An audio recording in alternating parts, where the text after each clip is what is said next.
ஆயுர்வேதம் ஒரு பொக்கிஷம், நம் ஆயுள் நீட்டக்கும் அற்புதம். டாக்டர் ஸ்ரீவர்மாஸ்.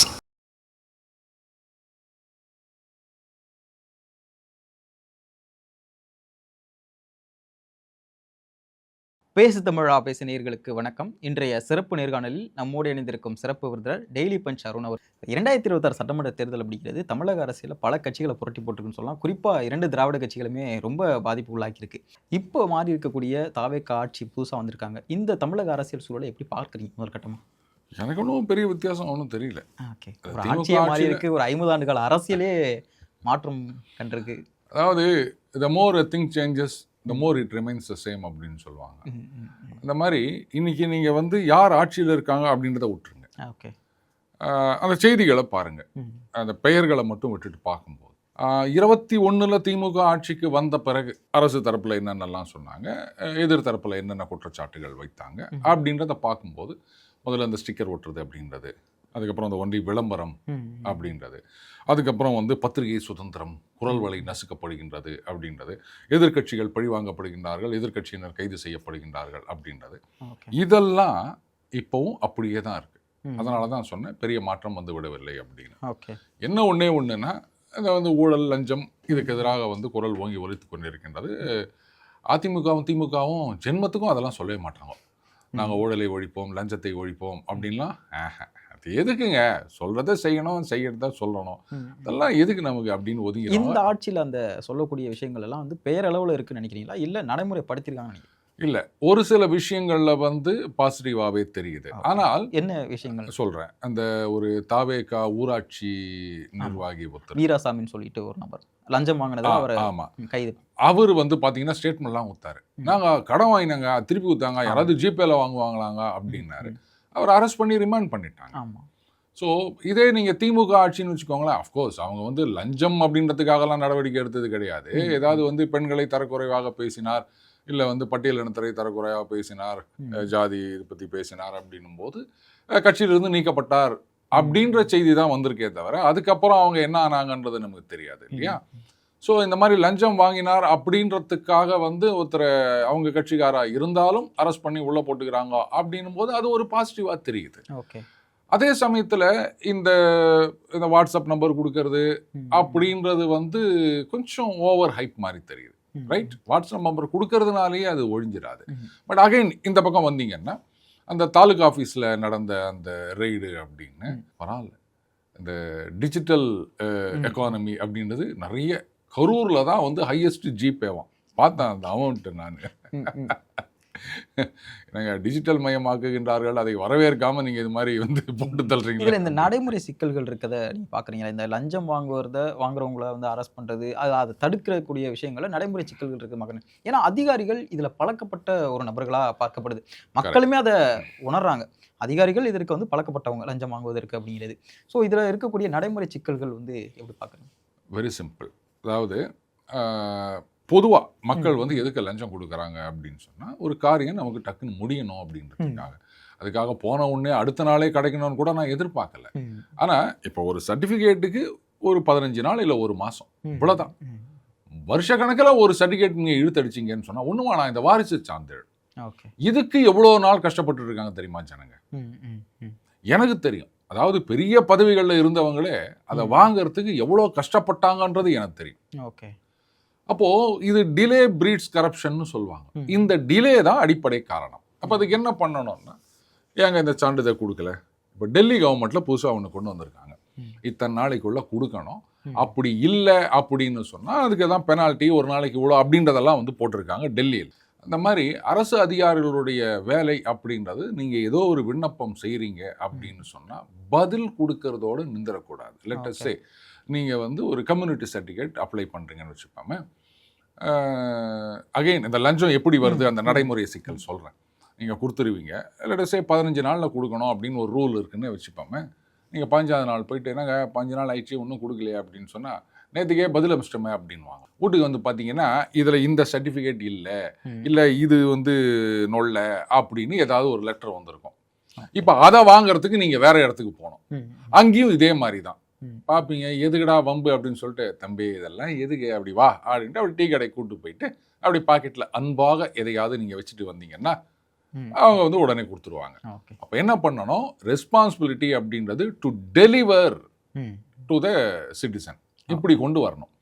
அப்படி அவனுக்கு சர்டிஃபிகேட் கொடுக்க முடியாது அப்படின்னு சொன்னால் லீகலாக இவருக்கு அந்த சர்டிஃபிகேட் எலிஜிபிலிட்டி இல்லை அப்படின்றத நீ தான் எஸ்டாப்ளிஷ் பண்ணணும் அப்படின்ட்டு பொறுப்பை இங்கே தூக்கி போட்டிங்கன்னு வச்சுக்கோங்களேன், அதுக்கப்புறம் லஞ்சம்ன்றதே கிடையாது.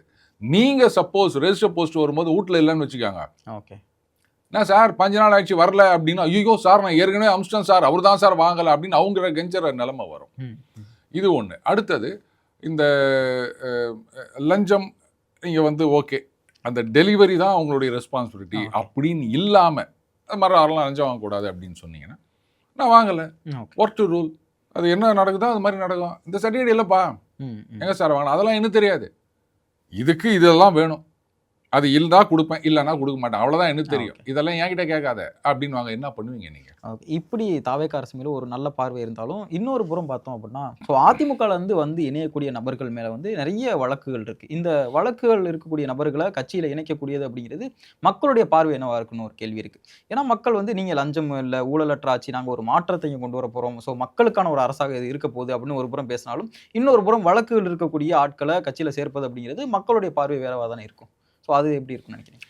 நீங்கள் மக்களுடைய பார்வைன்னு கேட்குறீங்க, ஆனால் ஒரு சின்ன உதாரணம் எடுத்துப்போம். இப்போ என்னங்க நீங்கள் இவங்களெல்லாம் கூப்பிட்டு சேர்த்துக்கிறீங்களே அப்படின்னு எந்த கட்சி கேள்வி கேட்க முடியும் சொல்லுங்கள்? நீங்கள் ஒவ்வொரு கட்சியாக கேளுங்களேன். எதிர்கட்சியில யார் இருக்காங்க சொல்லுங்க. அதிமுகவே இதை வந்து பிரதான கேள்வி. அதிமுக கேட்டால் என்ன தெரியுமா சொல்லுவாங்க, ஓ அப்போ அவர் ஊழல் பண்ணிக்கிறாரு, எது கூட நாளை கட்சியில் வச்சிருந்தேன் நான் கேட்பனா மாட்டேனா? கண்டிப்பாக. அப்புறம் அவங்க எப்படி கேட்க முடியும்? அந்த தண்ணிலே மறந்த ஒரு விஷயமா மறந்துட்டு தொடர்ச்சியா கேள்வி வைக்கிறாங்க. எம்ஆர் விஜயபாஸ்கர் சேர்த்துக்கிறீங்க, எம்ஆர் விஜயபாஸ்கர் மேல அவ்வளவு வழக்குகள் இருக்கு, இத்தனை கோடி சொத்து குவிப்பு வழக்கு இருக்கு. சோ இப்போ என்ன பண்றோம், என்ன அரசியல பண்றோங்கிறது தெரியாம அதிமுக இங்க பண்ணிட்டு இருக்காங்களா? இப்போ திமுக கிட்ட கேட்டா செந்தில் பாலாஜி அப்படின்வாங்க, பாஜக கேட்டாங்கன்னா அவங்க தேசிய அளவில் நிறைய லிஸ்ட் கொடுப்பாங்க. அப்போ அந்த மக்கள் இதை கேட்கணும். இன்னைக்கு தேதியில் வந்து ஒரு யுஃபோரியா மாதிரி இருக்கு, அதனால யாரும் பெருசா எடுத்துக்க மாட்டாங்க. ஆனா இந்த மாதிரி விஷயங்கள் எல்லாம் இந்த அஸ்திவாரத்தை சின்ன சின்ன சின்னதா சிதைக்கிற விஷயங்கள் மாதிரி சின்ன சின்ன சின்ன ஓட்டுகள் வழியா தண்ணி போறோம். இப்போ தெரியாது, ஒரு சொட்டு உள்ள போயிட்டு இருக்கோம். அதுக்கப்புறம் ஒரு ஃபிளாஷ்ல ஒட்டு மொத்தமா அஸ்திவாரத்தையே அது ஆட்டம் காண வைத்து விடும். திமுக அப்படிதான் ஆச்சு. இதெல்லாம் என்ன அப்படின்னு நினைச்சாங்க, அந்த சின்ன சின்ன ஓட்டைகள்ன்றது அந்த சின்ன சின்ன ரீல்ஸ் சிறுதுள்ளி பெருவெள்ளம் ஆயிடுச்சு, அதான் நாசம் பண்ணிட்டு போயிடுச்சு. இப்போ வந்து அப்படியே இருக்கும், அந்த சப்கான்ஷியஸ் மைண்டில் அதெல்லாம் போய் உட்காரும். அந்த பெர்செப்ஷன் அப்படின்றது திடீர்னு ஏதாவது ஒன்று நடக்கும்போது அப்படியே டேர்ன் ஆயிரும். இதுதான் வந்து இவங்க புரிஞ்சுக்காத விஷயம். இப்போ அவரை சேர்த்துக்கிறாங்கன்னா அதில் ஒருத்தர் சொன்னார், நாங்கள் பெரிய வாஷிங் மிஷின் வச்சுக்கிறோம் அப்படின்ட்டு தாவாக்கே வச்சிருந்தவர் சொன்னார். ஜெகதீஸ்வரன் நினைக்கிறேன், நெய்வேலி சம்திங் ஏதோ ஒரு சட்டமன்ற ஏதோ ஒன்று பேசும்போது சொன்னார், நாங்கள் பெரிய வாஷிங் மிஷின் வச்சிருக்கோம் அப்படின்னா எல்லாம் தமாஷா சிரிச்சுட்டு போயிட்டாங்க. அது ஒரு டிவி நிகழ்ச்சி, ஒரு டிபேட் நினைக்கிறேன். இல்லை அதுதான் சொல்கிறேன், இப்போ தொடமாட்டோம், தொட விட மாட்டோம், தொட்டவனை விட மாட்டோம் அப்படின்னா, ஓ தொட்டவங்களை விட மாட்டீங்க, அப்படியே கூப்பிட்டு பக்கத்தில் சேர்த்து. ஸோ இப்போ விஜயுடைய பார்வை அப்போ வேறையாக தான் இருக்குது கட்சிக்குள்ள. அப்போ எந்த பவர் சென்டர் தான் இவங்க எல்லாரும் உள்ளே கொண்டு வர்றது? அதுதான் தெரியல. அவர் சொன்னார் ஒரே ஒரு அதிகார மையம் தான் அப்படின்னு சொன்னார். பட் எனக்கு என்னவோ அப்படி தெரியல, எங்கே இருக்குது முதல்ல அந்த அதிகார மையம் அப்படின்றது தெரியல.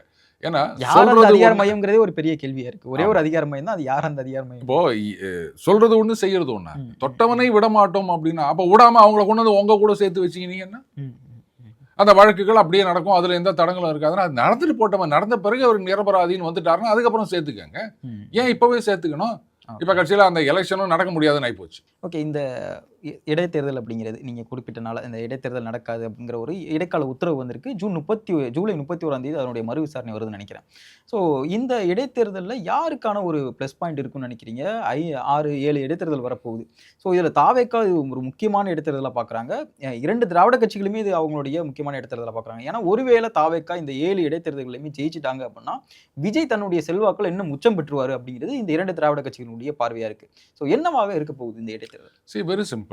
அதாவது 35% வாங்கி கூட அவங்களால மெஜாரிட்டி அடைய முடியவில்லை. வேற 33%ஓட ஒரு கம்யூனிஸ்டை சேர்த்துக்கிட்டு எம்ஜிஆர் அவர்கள் மெஜாரிட்டியாக வந்தார். அப்போ எங்கேயோ ஒரு பிளாக் இருக்குது அப்படின்றது தெரியுது. அடுத்தது இது வந்து இவங்க 2 பேரும் ஒருத்தர் மேலே ஒருத்தர் குற்றம் சாட்டி கொண்டு திமுக அதிமுக அண்ட் அங்கே வந்து அண்ணாமலையை ஒதுக்கி வச்சு இப்படிலாம் பண்ணதுனால ஓட்டு பல முனைகளில் ஸ்பிளிட் ஆகி அது இந்த மாதிரி போயிடுச்சு. அப்போது இதை ஒருங்கிணைக்க வேண்டும். எதுக்கு ஒருத்தருக்கு ஒருத்தர் அடிச்சுக்கிறது? அப்படி ஒரு அன்ரிட்டன் அண்டர்ஸ்டாண்டிங் அப்படின்னா மாதிரி காக்கிநாடா அவங்களுக்கு இது எங்களுக்கு அப்படின்னு ஒருங்கிணைந்தார்கள் அப்படின்னு சொன்னால் it will be a tough fight. அது ஒன்று இல்லை. ஏன்னா என்னுடைய பார்வை இந்த அன்ரிட்டன் அண்டர்ஸ்டாண்டிங் அப்படிங்கிறது இன்னைக்கு நேற்று வரல அப்படிங்கிறது தான். ஸோ எடப்பாடி அவர்கள் என்னைக்கு பதவி ஏற்கிறாரோ அப்படிங்கிறதோ அன்னையிலேருந்து இந்த அண்டர்ஸ்டாண்டிங் வந்துருச்சோ திமுக அதிமுகக்குள்ள? யூ மீன் எலெக்ஷன் ரிசல்ட்டுக்கு அப்புறம் சொல்றீங்களா? இதுக்கெல்லாம் முன்னாடி எடப்பாடி பழனிசாமி அவர்கள் முதலமைச்சராக இருக்கும்பொழுது இந்த அண்டர்ஸ்டாண்டிங் இருக்கோ? அந்த அண்டர்ஸ்டாண்டிங் அப்படின்றது வேற. அது எலக்டோரல் அண்டர்ஸ்டாண்டிங் கிடையாது.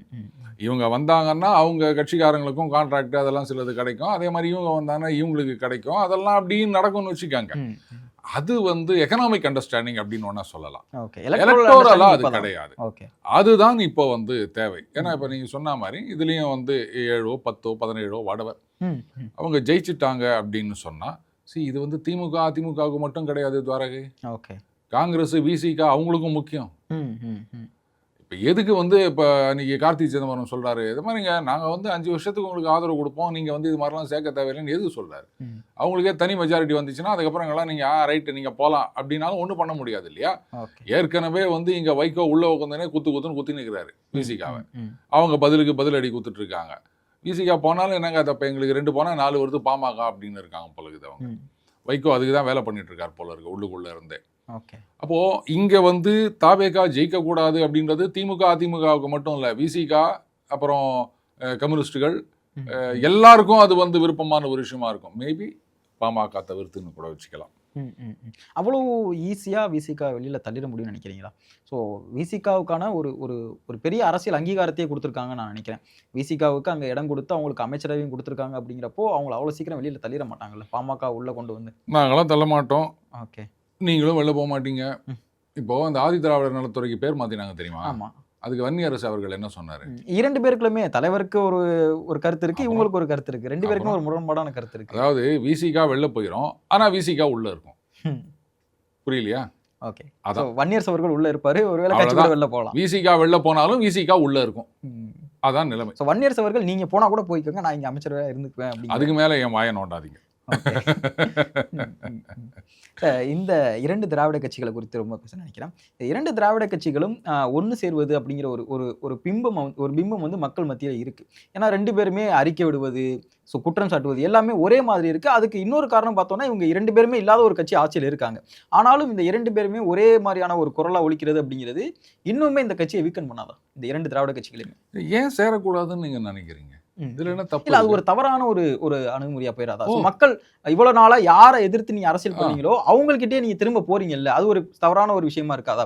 ஏன்னா நீங்க எடுத்துக்காட்டுக்கா எல்லாரும் என்ன சொல்லுவாங்கன்னா காங்கிரஸ் தானே எதிரெது துருவமா இருந்தாங்க, திமுக காங்கிரஸும், ஏன் அவங்க 2 பேரும் ஒண்ணு சேரலாமா? பட் ஆனா அவங்க 2 பேரும் ஒண்ணு சேர்ந்தாலும் காங்கிரஸ் வந்து ஆட்சியில கிடையாது, ஆட்சி பண்ணல 50 வருடங்கள. ஸோ திமுகவும் அதிமுகவும் எதிரெது துருவமா இருந்து ஆட்சி பண்ணியிருக்காங்க. இவங்க அவங்கள குற்றம் சாட்டுறது, அவங்க இவங்க மேல வழக்கு போடுறது, இப்படி இந்த மாதிரியான ஒரு விஷயங்களை மக்கள் எப்படி எடுத்துப்பாங்கன்னு இருக்குல்ல. தாவேகாவும் திமுகவும் ஒரே அணியில் சேர வேண்டும் அண்ணன் திருமா அவர்கள் சொன்னாரு. அவரை விட மற்றவங்க எல்லாம் ரொம்ப அரசியல் அறிவாளிகளா அவரே சொல்லிட்டார்ல. இப்ப நீங்க என்ன சொன்னீங்களோ அதெல்லாம் இங்க அப்ளை ஆகும். 2 பேரும் எதிர்த்து ஆட்சி புரிந்திருக்கின்றார்கள், அரசியல் செய்திருக்கின்றார்கள் அப்படின்னு. அது பாசிசம்னா இது பாயாசமா அப்படின்னு கேட்டவர், தீய சக்தின்னு சொன்னவர், அந்த தீய சக்தியை தூய சக்தியோட சேர்த்து ஒரே அணியில இணைக்க வேண்டும் அப்படின்னு அண்ணன் திருமா அவர்கள் பேசினார்ல. அதையே கேட்டுட்டு இந்த ஜனங்க சும்மா இருக்காங்க. ஆமா கரெக்டு தான் அப்படின்னு யோசிக்கும் போது திமுக அதிமுக சேர்ந்தா ஒன்றும் கவலைப்பட மாட்டாங்க. அதிமுகவுடைய எதிர்காலம் என்னவாக தான் இருக்க போகுது தமிழகத்தில்? ஏன்னா ஒரு புறம் பார்த்தோம் அப்படின்னா விஜய் அவர்கள் அவர் எலெக்ஷனுக்கு முன்னாடியே சொன்ன மாதிரி இங்கே தாவேகாவுக்கும் திமுகவுக்கும் இடையே தான் போட்டி, இன்னொரு சக்தி அப்படிங்கிறது கிடையவே கிடையாது, அவங்கள வந்து மற்றும் பலர் அப்படின்னு வந்து விமர்சிச்சிருந்தாரு. அவங்கள பேரளவில் கூட சொல்லலை அதிமுகவை. ஸோ அப்படிங்கிறப்போ அதிமுகவுடைய எதிர்காலம் என்னவாகிற போது ஒரு பக்கம் பார்த்தோம்னா தலைமையே வந்து கேள்விக்குள்ளாக்குறாங்க. அங்கே தலைமை மீது நிறைய கேள்விகளை வைக்கிறாங்க. இந்த எம்எல்ஏக்கள் கூட்டம் கூட உங்களால் வைக்க முடியல அப்படின்னு பொதுக்குழு கூட்டுங்கன்றாங்க ஒரு பக்கம். ஸோ இந்த மாதிரியான ஒரு சச்சரவுகள் போயிட்டு இருக்கு. தொடர்ச்சியாக இன்டர்னல் பாலிடிக்ஸையே எடப்பாடி பழனிசாமி அவர்களால ஒரு பெரிய அளவில் சமாளிக்க முடியலையோ? ஸோ அவங்களுடைய எதிர்காலம் என்னவா? முதல்ல அதிமுக எங்கே இருக்கு எப்படி இருக்குன்னு சொல்லுங்க, அப்புறமா அவங்க எதிர்காலம் எங்கே இருக்குன்னு நான் சொல்றேன். ஓகே, இல்லைங்க, அதாவது அந்த 26 தேர்தல் தான் அவர்களுடைய கடைசி நம்பிக்கை. கடைசி தேர்தல்னு சொல்ல மாட்டேன், கடைசி நம்பிக்கை. அதில் அவர் ரொம்ப தப்பு பண்ணிட்டார். ஏன்னா 21 தோத்த பிறகு எதிர்க்கட்சியாகவே செயல்படவில்லை அவர். 24 பாராளுமன்ற தேர்தலுக்கு ஒரு 2-3 மாதம் முன்னாடி தான் ஆஹா நம்ம தான் எதிர்க்கட்சியில் தனியாக நிற்கணும் போல இருக்குதுல்ல அப்படின்னு சொல்லிட்டு அதுக்கப்புறம் ஏதோ கொஞ்சம் பேச ஆரம்பித்தார். அப்போ கூட பார்த்தீங்கன்னா ஒரு திமுக எதிர்க்கட்சியாக இருக்கும்போது எப்படி பூந்து விளாட்றாங்க. அதில் 10% கூட இல்லை. இந்த கிளாம்பாக்கம் விஷயத்தில் சிறு சிறு பிரச்சனைகள் இருக்கின்றன அப்படின்னு சட்டசபையில் போய் பேசுகிறாரு. ஒரு எதிர்க்கட்சி சிறு சிறு பிரச்சனைகள்லாம் சொல்லுவாங்க. அப்போலேருந்தே தெரியுது இல்லையா? அப்போ அவருக்கு ஆட்சிக்கு வருவதில் இன்ட்ரெஸ்டே இல்லை அப்படின்னு ஆகிப்போச்சு. அவங்கள வலுக்கட்டாயமாக ஒரு கூட்டணின்னு வச்சு அவரும் ரொம்ப பிகு பண்ணிக்கின்னு அவரை தூக்கினாதான்னு சொல்லி அங்கேருந்து அமித்ஷாவை உட்கார வச்சு காக்க வச்சு எல்லாம் பண்ணி கூட்டணி சேர்ந்தாங்க. சரி, கூட்டணி சேர்ந்துட்டீங்க, அவரை வெளில தள்ளிட்டீங்க அண்ணாமலையை. அவரே ரெக்கன்சல் ஆகிட்டு சொல்லிட்டாரு, இந்த மாதிரி எடப்பாடியை முதலமைச்சராக வேண்டும்னு சொல்லிட்டாரு. அப்புறமாவது சரி தம்பி நீங்களே சொல்லிட்டீங்க, வாங்க நம்ம 2 பேருமா சேர்ந்து போவோம், எல்லா இடத்துக்கும் பண்ணுவோம், இல்லை நீங்கள் இப்படி போங்க நாங்கள் அப்படி போவோம் அப்படின்னு சுறுசுறுப்பாக பண்ணாமல் போகிற இடத்துலலாம் எங்கேயோ ஒரு ரோட் ஷோன்னு வேண்டியது வர கூட்டத்தை பார்த்தீங்களா அப்படியே அதிமுக எதிர்காலம் அப்படியே தெரிகின்றது, ஒளிமயமான எதிர்காலம் அப்படின்னு நம்பிக்கின்னு இது மட்டுமே போதும் வேற ஒன்றுமே வேணாம் அப்படின்னு இருந்துட்டார். ரொம்ப லெத்தார்ஜிக்காக இருந்தது, லேக்கடைசிக்கல் அப்ரோச்சாக இருந்தது அவங்க. அதனால் அந்த கேம்பெயின் ஒர்க் அவுட் ஆகலைன்றதுனால தான் அண்ணாமலையை கூப்பிட்டு நீங்கள் மறுபடியும் அவர் ஹெலிகாப்டரில் வர வச்சு நீங்கள் மறுபடியும் சுகராக பிரச்சாரம் பண்ணுங்கன்னு சொல்லி இவ்வளோலாம் பண்ண வேண்டியதாக போச்சு. பட் கடைசி 2 ஓவரில் 40 ரன்னா கூட மேனேஜ் பண்ணலாம். 70 ரன் 80 ரன் 2 ஓவரில் எடுக்கணும்னா முடியுமா? ஸோ இதுதான் பண்ண பெரிய தப்பு. அடுத்தது அந்த அண்ணாமலையை கட்டம் கட்டிட்டாங்கன்னு ஒரு இம்ப்ரெஷனால அவங்க ஆதரவாளர்கள்லாம் குறைந்தபட்சம் ஒரு 5-6% சப்ஜாடா ஓட்டு மாறி போயிடுச்சு. ஓகே, அன்னைக்கே ஒரு அண்ணாமலை அரவணைத்து கொண்டு வாங்க அப்படின்னு சொல்லிட்டு போயிருந்தாங்கன்னா இந்த ரிசல்ட் வந்திருக்காது. அவர் பண்ண தப்புக்கு அவர் பலனை அனுபவிக்கின்றார். பட் இனிமேலாம் இதை ரிவைவ் பண்ணணும்னா ரொம்ப ரொம்ப கஷ்டம். திமுகவே ரொம்ப கஷ்டம் அப்படின்னும் போது அதிமுக என்ன நிலைமைன்னு யோசிச்சு பாருங்க. ஒரு கரிஸ்மேட்டிக் லீடர் கிடையாது. பெரிய அண்ணன் மனப்பான்மை அப்படிங்கிறது இன்னுமே அதிமுக இருக்குன்னு நினைக்கிறீங்களா? ஏன்னா அவங்க எலெக்ஷனுக்கு முன்னாடியே அந்த மனப்பான்மையில தான் இருந்தாங்க நான் நினைக்கிறேன். ஸோ பெரிய அளவில் கூட்டணி கட்சிகள் அரவணைப்பு அப்படிங்கிறது கிடையாது. ஸோ கூட்டணி கட்சிகளுக்கு ஒதுக்கப்பட்ட அந்த இடங்களுமே சரி அந்த பெரிய அண்ணன் மனப்பான்மையிலேயே இருந்ததோ அப்படிங்கிறது என்னை பொறுத்த வரைக்கும் பெரிய தம்பி மனப்பான்மையில தான் இருக்காங்கன்னு நினைக்கிறேன். ஏன்னா அவருக்கு நல்லாவே தெரிஞ்சிருக்கு நம்ம அண்ணன் கிடையாது, திமுக தான் அண்ணன், நம்ம தம்பியில் நம்ம பெரிய தம்பி அப்படின்னு நினச்சிட்டு இருக்காரு. அண்டு கூட்டணி கட்சிகளை அரவணைத்து செல்லவில்லைன்னா எத்தனை கட்சி பெருசாக இருந்தாங்கன்னு வச்சுக்கோங்க. பாஜக தான் அங்க இருந்த ஒரு பிரதான கட்சி. பாமக ஒன்றும் பிரச்சனை இல்லை, ரைட்டுங்களா? அவங்களுக்கு கொடுத்துட்டாங்க. ஆனா அவங்க கட்சியில இருக்கக்கூடிய சில நபர்களை விமர்சனம் வைக்கிறாங்க. எங்களுக்கு பெரிய அளவில் அதிமுகவுடைய அந்த ஓட் ஷேர் அப்படிங்கிறது வரல, ஆனா பாமகவுடைய ஓட் ஷேர் அப்படிங்கிறது முழுவதுமாக அங்க போயிருந்தது, எங்களுக்கு அதிமுகவுடைய ஓட்டுகள் பெரிய அளவில் வரல அப்படிங்கிற ஒரு குற்றச்சாட்டு வைக்கிறாங்க. அதை நீங்க கட்சி தலைமை மேல பழி சொல்ல முடியாது. கிரவுண்ட் லெவல்ல அந்த கமராதிரி இல்லை அப்படின்னு தான் சொல்லணும். அண்டு பாஜகவுக்கு சரியான சீட்டுகளை ஒதுக்கவில்லைன்னா அதுக்கும் நான் அதிமுகவை குறை சொல்ல மாட்டேன். ஏன்னா இவங்க தான் முதல்லயே ஆரம்பிச்சிட்டாங்க. ஓகே, எண்ணம் தான் முக்கியம், எண்ணிக்கை முக்கியம் இல்லைன்னு. யாராவது கேட்டாங்களா அவங்கள? எப்போ எலெக்ஷனுக்கு ஒரு வருஷத்துக்கு முன்னாடி யாராவது சொல்லுவாங்களா? ஒண்ணுமே இல்லாம அது என்னது ஹோம் தியேட்டர்ல கட்சி கூட்டம் நடத்துகிற கமல்ஹாசன் கூட இரட்டை இலக்கம் வேண்டும் அப்படின்னு சொன்னார். அது பாஜகவை நம்ம ஒரு புறம் அப்படி விமர்சிச்சிருந்தாலும் ஸோ தமாக தமிழ் மாநில காங்கிரஸுக்கு கொடுக்கப்பட்ட அந்த 5 தொகுதிகள் அப்படிங்கிறது பெரிய அளவில் பேசுபொருளாக இருந்தது. ஸோ அவங்க வேற எந்த இதுவும் வைக்கல. அவங்க இந்த மாதிரி எண்ணம் தான் முக்கியம், எண்ணிக்கை முக்கியம் இல்லை, இந்த மாதிரியான விஷயங்கள் எந்த ஒரு வாதத்தையுமே வைக்கல. பட் அவங்களுக்குமே ஏன் அப்படிப்பட்ட தொகுதிகள் ஒதுக்கணும் அப்படிங்கிற ஒரு கேள்வி தான். 5 தொகுதி கொடுத்ததே அதிகம்னு நான் சொல்லுவேன். அந்த 5 தொகுதி கொடுக்கறதுங்கிறத தாண்டி நம்ம 2 தொகுதி கொடுத்தாலும் ஜெயிக்கக்கூடிய தொகுதி கொடுக்கறது எப்படி இருக்கு, 5 தொகுதி கொடுத்தாலும் அந்த ஜெயிக்கக்கூடிய. இவங்க என்ன பண்ணிருக்கணும், 5 எல்லாம் வேணாங்க, 2 கொடுங்க, இந்த 2 கொடுங்க எனக்கு போதும் அப்படின்னு நிறுத்திருக்கணும். இவங்க 5ன்னும் போது அவ்வளவுதான். அது பாருங்க, நானா அள்ளி போட்டேன்னா கிலோ 20 ரூபா, நீ பொறுக்கி ஏத்தியானா கிலோ 30 ரூபா, இதுதானே மார்க்கெட் ரேட்டு. அந்த மாதிரி தான் இவங்க சொல்லியிருக்கணும். அது பாருங்க 5 இப்போ 2024 என்ன பண்ணாங்க, அப்படியே தேமுதிக அள்ளி குத்தாங்க. ஏன்னா வேற யாரும் வரல. கட்சி நேரத்தில் மன்சூர் அலியான டிமாண்ட் பண்றாரு, எனக்கு ஒரு சீட்டு கொடுங்க. அப்பதான் ஏப்பா நீ ஒன்னும் கட்சியே ஆரம்பிக்கலப்பா, அதெல்லாம் முடியாது, எனக்கு சீட்டு கொடுங்கன்னாரு. அந்த லட்சத்துல போயிடுச்சு அதிமுக. அதனாலதான் சொன்னது அண்ணன் இல்லை தம்பி அப்படின்னு. இன்னொரு பிளவை சந்திக்கும் நினைக்கிறீங்களா அதிமுக? பிளவெல்லாம் இல்லைங்க, துண்டு துண்டா சுக்குநூறா ஒழிஞ்சு போயிடுச்சுங்க. தம்மா பீஸா இருக்குது, இதுல போயிட்டு பிளவு அப்படின்றீங்க நீங்க. இதுக்கு மேலலாம் அங்க பிளவாகிறதுக்கு ஒண்ணுமே கிடையாது. அப்படியே இந்த ஹாலோவா இருக்குது. சில மரம் எல்லாம் பாத்தீங்கன்னா பட்ட மரம் உள்ளுக்குள்ள சுத்தமா அரிச்சிட்டு இருக்கும், மேல மட்டும் மரம் பெருசா நிற்கும். அதை பார்த்து பெரிய மரம் அப்படி தள்ளினா தொப்புன்னு விழுந்துரும். எப்ப யார் தள்ளுவான்றது தான் கேள்வி. இன்னொரு புறம் பார்த்தோம்னா தமிழக வெற்றிக்கழகம் ரொம்ப நுணுக்கமான ஒரு அரசியலை கையாளுறாங்களோ அப்படிங்கிற ஒரு பார்வை இருக்குது. ஒரு புறம் அதிமுக வீக்கெண்ட் பண்ணக்கூடிய வேலையும் பார்த்துக்கிட்டு இருக்காங்க. இன்னொரு புறம் திமுகவுடைய அதனுடைய கூட்டணி கட்சிகளை தன் பக்கம் இழுத்து திமுக வீக்கெண்ட் பண்ணக்கூடிய வேலையுமே பார்த்துக்கிட்டு இருக்காங்க. தமிழக அரசியலில் தாவேக்கா தனி அவங்களுக்கும் ஒரு பாணியை வந்து கையாள ஆரம்பிச்சிட்டாங்களோ? இல்லை, வீக்கெண்ட் பண்ணுறாங்கலாம் சொல்லாங்க, பண்ணி முடிச்சிட்டாங்க, இன்னும் பாக்கி இல்லை. இங்கே இருந்த கூட்டணிலாம் இங்கே வந்துட்டாங்க. ஆமாம், அதிமுகலாம் அங்கே ஒன்றும் கிடையாது. ஓகே. ஸோ அந்த 2 டார்கெட்டும் ஓவர். திமுக தனித்து விடப்பட்டிருக்க அப்போ வந்து அவ்வளோதான், முடிஞ்சு போச்சு. இனிமேல் யார் இருக்காங்க கேட்டால் எங்கள் கூட என்ன நினச்சிட்டு 17 கட்சி இருக்காங்க. அகிலேஷ் யாதவ் சமாஜ்வாடி பார்ட்டி இருக்குது, திரிணாமுல் காங்கிரஸ் இருக்குது அப்படின்லாம் சொல்லுவாங்க. அவங்கள வச்சு எங்கே என்ன ஓட்டு வாங்க முடியும்? ஓகே. அதனால் திமுக முடிஞ்சு போச்சு. 29 தேர்தல் வரும்போது தான் தெரியும் அவங்களுடைய லட்சணம் என்ன மாதிரி இருக்குது. உள்ளாட்சி தேர்தல் வருது, இடைத்தேர்தல் வருது, அதுலேயே உள்ளாட்சி தேர்தல் ஒரு different ball game. Okay. But அதை வந்து நம்ம யார்ஸ்டிக்காக எடுத்துக்க முடியாது. பார்லிமெண்ட் எலெக்ஷன் தான் அதுதான். ஏன்னு கேட்டிங்கன்னா எம்ஜிஆர் அவர்கள் இருக்கும் பொழுதே வந்து ஒரு தடவை திமுக 80 வாக்குலன்னு நினைக்கிறேன், சரியான ஞாபகம், ரொம்ப சின்ன பையன். அப்போ திமுக வந்து ஒரு அமோகமான வெற்றியை பெற்றது உள்ளாட்சி தேர்தலில். பாவு சண்முகம் அவர்கள் இருந்தார்னு நினைக்கிறேன் உள்ளாட்சித்துறை அமைச்சராக. ஓகே. அப்போ வந்து ஒரு பத்திரிகையில் ஒரு கலைஞர் படத்தையும் அந்த உதயசூரியன் ஒரு ரைசிங் சன் மாதிரி சிம்பிள் இல்லை, ஒரு சூரியன் படத்தையும் போட்டு மறுபடியும் வந்து திமுக அப்படி இப்படின்னு போட்டாங்க. கட்சியில் ஒன்றும் ஆளன்னு வச்சுக்கோங்க. அதனால் உள்ளாட்சி தேர்தல் முடிவுகள் அப்படின்றத நம்ம பெருசாக எடுத்துக்க முடியாது. ஓகே. பாராளுமன்றம் தான் அவங்களுக்கான ஒரு அடுத்தது அதுதான் வரப்போகிறது. ஸோ அப்போ தான் தெரியும் ஆளே இல்லாமல் அவங்க என்ன பண்ண போகிறாங்க அப்படின்னு சொல்ல முடியாது. திடீர்னு பாஜக வந்து அதிமுக அந்த பக்கம் போ, பாஜக நீ இது திமுக நீ இந்த பக்கம் நில், நாங்கள் நடுவில் நிற்கிறோம். இப்போ இதாக தான் கேள்வி வைக்கப்போம். இந்த தமிழக அரசியல் அப்படிங்கிறது தேசிய அரசியலையும் எதிரொலிச்சிருக்கா அப்படிங்கிற ஒரு கேள்வி தான். இப்போ இன்னைக்கு நம்ம பேசியிருக்கக்கூடிய இன்றைக்கு வந்து இந்த பாராளுமன்ற கூட்டத்தொடர் நடக்க போகுது.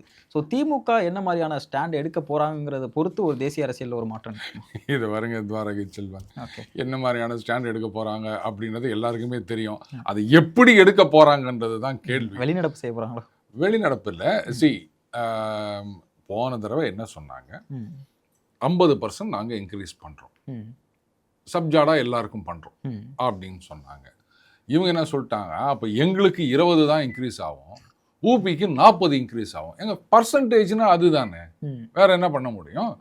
இப்போது ஒரு கம்பெனியில் வந்து இந்த வருஷம் எல்லாருக்கும் 10% இன்க்ரிமெண்ட் கொடுக்குறோம் அப்படின்னு சொன்னால் 1 லட்ச ரூபா வாங்குறவனுக்கு 10,000 ரூபா ஏறும், 10,000 ரூபா வாங்குறவனுக்கு 1000 ரூபா தான் ஏறும். அதுக்காக போய் சண்டை போட முடியுமா?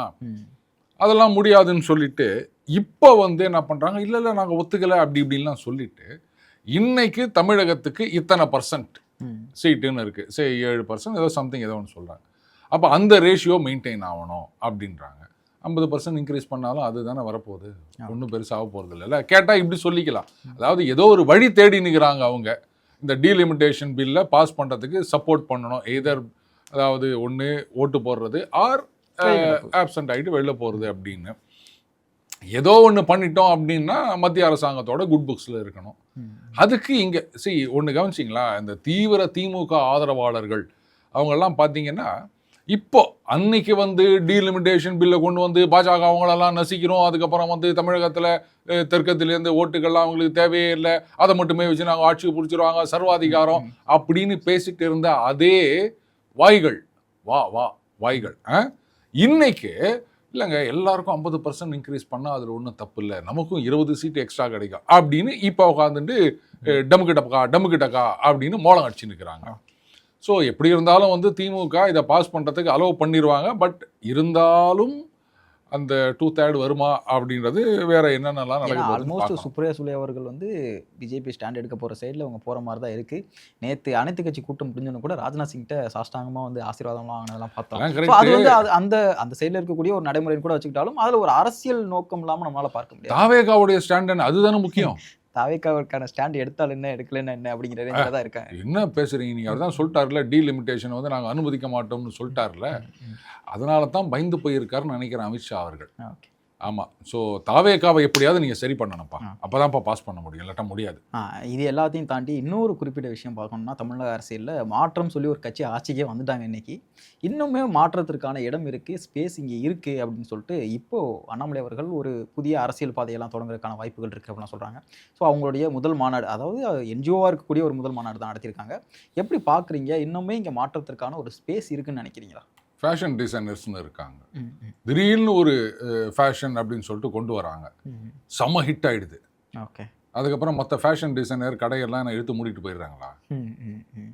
அடுத்து ஒரு டிசைனை கொண்டு வராங்கல்ல. ஓகே. அப்போ பழைய டிசைனை ஒதுக்கிட்டு ஜனங்க புதுசுக்கு போகிறாங்கல்ல. ம், ம், அந்த மாதிரி தான். ஏன்னா ஜனங்களை பொறுத்த வரைக்கும் மாற்றிக்கினே இருக்கணும். ம், 10 நிமிஷத்துக்கு மேலே கண்டினியூஸாக நீ ஒரு சேனலை பார்த்துக்கிறியா? ம்.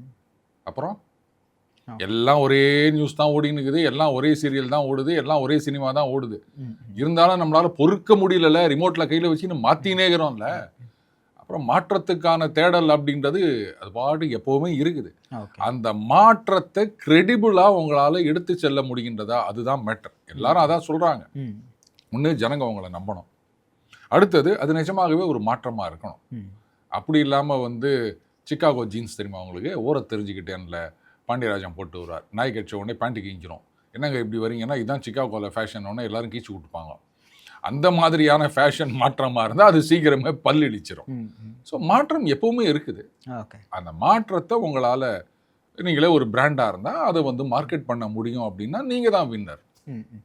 அண்ணாமலை அவர்களுடைய அவருடைய நினைவாக கூட என்ன இருக்குன்னு நினைக்கிறேன்னா, ஸோ வரக்கூடிய காலகட்டங்களில் நம்ம ஒரு எதிர்க்கட்சியாகவோ வந்து அரசியல் சட்டமன்றத்தில் உட்காரணும் அப்படிங்கிறது தான் அவங்களுடைய நினைப்பாக கூட இருக்கலாம். அப்படி இல்லையா? அவர் ஆளுங்கட்சியாக போனாலும் நினச்சிட்டு இருக்காரு. சரி, ஓகே. உங்களுடைய வாதத்துக்கே வச்சுக்கிட்டோம் அப்படின்னா, ஆளுங்கட்சியாக வரணும் அப்படின்னா விஜய்ங்கிற ஒரு திரைபிம்பத்துக்கு முன்னாடி நம்ம எவ்வளோ பெரிய ஒரு ஃபோர்ஸாக ஒர்க் பண்ணணும், நம்ம எவ்வளோ ஒரு அக்ரெசிவான ஒரு பாலிடிக்ஸை முன்னெடுக்கணும் அப்படிங்கிறது நல்லாவே தெரியும் நினைக்கிறேன். ஸோ ஆனால் இன்றைக்கு காலகட்டங்களில் சுச்சுவேஷனில் அவர் இன்னும் 1 வருஷம் நம்ம பொறுமை காப்போம், ஸோ இது 1 இயர் போகட்டும் அப்படிங்கிற மாதிரிலாம் சொல்கிறாங்க. ஸோ விஜய் அவர்களுடைய அந்த திரைபிம்பத்துக்கு முன்னாடி இவங்களால சர்வே பண்ண முடியும், அரசியலில் ஒரு பெரிய ஒரு இதை ப்ளே பண்ண முடியும்னு நினைக்கிறாங்களா? என்டிஆர் அவர்கள் அவருக்கு இருந்த ஒரு பிம்பம் வேற யாருக்குமே கிடையாது. ஓகே. அதாவது எம்ஜிஆர் அவர்கள்னு சொல்லலாம். இங்கேயாவது அவர் ஒரு மாஸ் ஹீரோ தலைவர் அப்படின்னு நினச்சிருந்தாங்க. அங்கே வந்து அவர் தேவுடு காரு, அவரையே ஒன்றும் இல்லாமல் ஆக்கிவிட்டாங்க. ஓகே. மருமவனே வந்து அவரை ஒன்றும் இல்லாமல் ஆக்கிட்டாரு. அதெல்லாம் பார்த்த பிறகு நீங்கள் இந்த மாதிரி கேள்வி கேட்டிங்கன்னா, சரி, 1 வருஷம் வெயிட் பண்ணுறதுன்றது ஒரு பெரிய விஷயம் கிடையாதுங்க. இப்போது உங்களுடைய அந்த முழு ஃபோர்ஸையும் எப்போ யூஸ் பண்ணணும் அப்படின்னா, எடுத்த உடனே ஓவர்லேருந்து நீங்கள் காமிக்கக்கூடாது. அப்படியே சஸ்டெயின் பண்ணிவிட்டு விக்கெட்டை வந்து அப்படியே மெயின்டைன் பண்ணிவிட்டு அதுக்கப்புறமா கடைசியில் அடித்து, அந்த மாதிரி தாங்க. இப்போ வந்து இப்போ தானே ஆட்சிக்கு வந்திருக்காங்க. இப்போலேருந்து நீங்கள் குறை சொல்ல ஆரம்பிச்சிங்கன்னா, ஆமையா புதுசாக ஒருத்தர் வந்துக்கிறாரு, மாற்றம் கொடுக்கணும்னு நினைக்கிறாரு, இவங்கெல்லாம் வந்து ஏமாத்ததில் கத்தினுக்கிறாங்க, இப்படி தான் சொல்லிட்டு போயிடுவாங்க. ஸோ அவர் 1 வருஷம் டைம் கொடுக்கணும்னு சொன்னதை கூட ஒரு ஸ்ட்ராட்டஜியாக தான் நான் பார்க்குறேன். ஓகே. ஸோ அதுக்கப்புறம் கொஞ்சம் கொஞ்சமாக ஜனங்க வந்து எதிர்பார்த்தது கிடைக்கல அப்படின்னு சொன்னால் கொஞ்சம் கொஞ்சமாக வந்து ஒரு இந்த ஆன்டி இன்கம்பன்சி அப்படின்னு டெவலப் ஆகும். அப்போ தான் நீங்கள் வந்து அதை பெருசாக கொண்டு போனவே தவிர எடுத்தவொடனே இவன் சரியில்லை இவனை மாற்று அப்படின்னா வேலைக்கு ஆகாது. இந்த விஜய் அவர்களுடைய இந்த எலக்ட்ரல் பெர்ஃபார்மன்ஸில் அவர் ஒரு ஸ்ட்ராட்டஜியை வச்சுருந்தார் நான் நினைக்கிறேன். என்ன ஸ்டாண்ட் எடுக்கிறோம் அப்படிங்கிறதே கடைசி வரைக்கும் அவர் சொல்லலை. ஸோ நான் திராவிடமா, தமிழ் தேசியமா, இல்லை கம்யூனிஸ்ட் சித்தாந்தம் பேச போகிறோம், எதையுமே சொல்லாமையே ஒரு தேர்தலை சந்தித்து ஒரு வெற்றி அடைஞ்சிட்டாங்கன்னு தான் என்னுடைய பார்வை. ஸோ அந்த மாதிரியா என்ன மாதிரி நம்மளை தமிழக மக்கள் கிட்ட அடையாளப்படுத்த போகிறார் அண்ணாமலை அவர்கள்? மற்ற கட்சிகள்லாம் மட்டும் என்னவோ பெருசாக கொள்கை திராவிடம்னு சொல்கிறாங்களா? திராவிடம்னா என்னன்னு எனக்கு சொல்லுங்க. இது வரைக்கும் யாருக்கும் தெரியாது. இல்லை, ஒவ்வொருத்தர் கட்சி தொண்டர்கள் கிட்ட போயிட்டு வாங்க நீங்கள் இந்த கட்சியில் சேர்ந்துக்கிறீங்களா, உங்கள் கட்சியோட கொள்கை என்னன்னு கேளுங்க. கொள்கையை பார்த்தா இன்னைக்கு ஜனங்க சேர்றாங்க. இல்லை அவர் கொள்கை சொல்லியிருந்தா மட்டும் பார்த்து சேர்றதுங்கிற தாண்டி இங்க இருக்கக்கூடிய இந்த 2 திராவிட கட்சிகள், மற்ற கட்சிகள் எல்லாமே என்ன கொள்கை பேசுறங்கிறத பொறுத்து அவங்களுடைய ஸ்டாண்ட் எடுப்பாங்களா? ஒரு பேசுறதுக்கும் செய்யறதுக்கும் சம்பந்தம் இருக்கா? ஒரு நரேட்டிவ் செட் பண்றதுக்காகவாச்சும் அந்த விஷயங்கள் சும்மா வந்து ஒரு கவர்ச்சியான இதுதான் இப்பொழுது முற்றிலும் மேம்படுத்தப்பட்ட அப்படின்னு சொல்றோம் இல்லையா, புதிய பேக்கிலே அப்படின்னு. பேக்கு நீங்கள் புதுசாக மாற்றினீங்கன்னா இன்னைக்கு நான் வந்தது உள்ளே இருக்க சோப்பு தானே முக்கியம் நம்ம யோசிக்கிறது இல்லை. அது மாதிரி ஏதோ ஒன்று சொல்லிருக்காங்க, திராவிட சித்தாந்தம் அப்படின்னா என்ன எனக்கு சொல்லுங்கன்னா யாருக்கும் சொல்ல தெரியாது. அப்படித்தான் எதையோ ஒன்று சொல்லிட்டு உங்களுக்கு கிடைத்து விட்டது பாதுகாப்பு வளையம் அப்படின்னு. அந்த வளையத்துக்கும் பல்லுக்கும் என்னடா சம்பந்தம் நம்ம யோசிக்கிறது கிடையாது. அந்த மாதிரி ஒரு கேட்சி ஸ்லோகன் அது. இதெல்லாம் நீங்கள் கொள்கைலாம் சொல்லாதீங்க. கொள்கைக்கும் இவங்க நடந்துக்கிறதுக்கும் எந்த விதமான சம்பந்தமும் கிடையாது. அதனால நீங்க கொள்கையை பார்த்து தானா இன்னைக்கு ஒரு கட்சி பின்னாடி தொண்டர்கள் பின்னாடி வராங்க. இப்ப தாவேகா பின்னாடி நீங்களே சொல்லிட்டீங்க அவர் என்ன சித்தாந்தம் என்ன கொள்கை யாருக்குமே தெரியாது அப்படின்னு. ஜெயிக்கலையா? ஓகே. சித்தாந்தத்தை இதெல்லாம் தாண்டி அவருக்கு பின்னாடி வந்து ஒரு திரை பிம்பம் அப்படிங்கிற ஒரு விஷயம் இருந்ததுல சொல்றேன். அது அண்ணாமலை அவர்கள்ட்ட இருக்கான்னு கேட்டா அது ஒரு பெரிய பாருங்க. அது திரை பிம்பம் மட்டுமே ஜெயிக்கும் அப்படின்னு நினைச்சீங்கன்னா தப்பு. திரை பிம்பம் வந்து ரொம்ப மோசமாக மண்ணை கவுன்றதை என்டிஆர் விஷயத்தை வச்சு நான் சொல்லிட்டேன். அதே மாதிரி திரைபிம்பமே இல்லாத ஜெகன்மோகன் எப்படி அதிரடியாக ஜெயிச்சு வந்தார் அப்படின்றதையும் நம்ம பார்த்தோம். அதே ஜெகன்மோகன் எப்படி அசிங்கமாக தோத்து போனார் அப்படின்றதையும் நம்ம பார்த்தோம். அதனால இதெல்லாம் ஒரு விஷயமே கிடையாது. அவர் சினிமாலேருந்து வந்தவர், அதனால அவருக்கு பெரிய கரிஸ்மா இருக்கு, அவர் கொள்கையை பேசாம ஜெயிச்சிட்டார். ஏங்க அவர் கொள்கையை பேசாம ஜெயிச்சாரும் போது இவர் மட்டும் கொள்கை சொல்லணும் நீங்க ஏன் எதிர்பார்க்குறீங்க? ஓகே, சொல்லலாம் அவசியம் கிடையாது. ஒரு தனி மனிதர், அவருக்கு பின்னாடி தொண்டர்கள், இவ்வளவுதான் அரசியல். போதுமா? இந்த தமிழக பாஜகவிலிருந்து வெளியில வந்திருக்காரு இவர், பாஜகவோட பி டீம். இவருக்கு மேல இந்த பாஜக சாயல் பூசுறதெல்லாம் எப்படி இவர் கையாள போறாரு? என்னத்த சாயம் பூசுறது? அவங்களே தான் கழுவி ஊத்தின்றாங்க பாஜக. அப்புறம் என்ன சாயம்னு சொல்றீங்க நீங்க? நம்ம ஒரு மாற்று அரசியலை முன்வைக்க போறோம். இங்க இருக்கக்கூடிய எல்லா தரப்பு மக்கள்கிட்டையும் நம்மளுடைய இது வேணும், அவங்களுடைய ஆதரவு வேணும் அப்படின்னு நினைக்கக்கூடிய ஒரு கட்சி, ஒரு இயக்கமா இருக்காங்க. ஆனா இன்னுமே பாஜக கூட மட்டுமே சண்டை செஞ்சுட்டு இருக்குது அப்படிங்கிறது. இவங்க பாஜக கூட சண்டை போடல, பாஜக தான் இவர் கூட மட்டும் சண்டை போட்டேன். அடுத்தது எல்லா தரப்பு மக்களும் அப்படின்னு ஸ்ட்ரெஸ் பண்ண வேண்டிய அவசியமே தப்புன்னு நான் சொல்லுவேன். உங்களுடைய இயக்கம், அவங்களுடைய நோக்கம், நீங்க செல்லுகின்ற பாதை இது சரியா இருந்ததுன்னா எல்லாரும் வருவாங்க. அதை விட்டுட்டு ஓப்பனா நீங்க எல்லாரும் வரணும் அப்படின்னும் போது யாரும் வரமாட்டாங்க. அவ்வளவுதான் என்னுடைய கருத்து. Okay sir, okay. இதுவரை எங்களுடைய தமிழக அரசியல் குறித்து நிறைய விஷயங்களை பார்த்துக்கிட்டோம். ரொம்ப நன்றி சார். நன்றி. உலக தமிழ் சொந்தங்களுக்கு வணக்கம். நான் ராஜவேல் நாகராஜன். பேசு தமிழா பேசு வலையொலியுடைய வளர்ச்சிக்கு நீங்களும் உறுதுணையாக இருக்கணும்னு நினச்சிங்கன்னா இந்த வீடியோடைய டிஸ்கிரிப்ஷனில் இருக்கக்கூடிய ரேசர் பே லிங்கை கிளிக் பண்ணுங்கள். அந்த லிங்க்கில் போயிட்டு உங்களுக்கு விருப்பமான தொகையை பேசு தமிழா பேசுவனுடைய வளர்ச்சிக்கு உங்களுடைய பங்களிப்பாக நீங்கள் கொடுக்கலாம். நன்றி, வணக்கம்.